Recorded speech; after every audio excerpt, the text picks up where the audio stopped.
যাকে আসামি করেছি ওর নাম আসাদুজ্জামান নূর। সে গত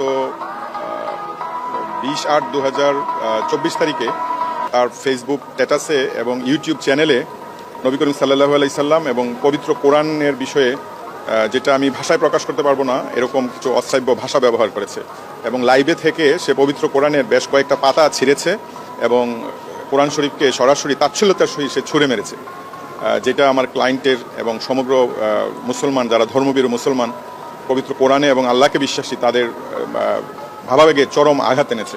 এই অভিযোগে আমরা মামলা করেছি। মামলা করার পরে মাননীয় ট্রাইব্যুনাল, সাইবার ট্রাইব্যুনালের বিশেষ আদালত এই মামলাটা সুষ্ঠু তদন্তের জন্য পিবিআই ঢাকাকে নির্দেশ দিয়েছে।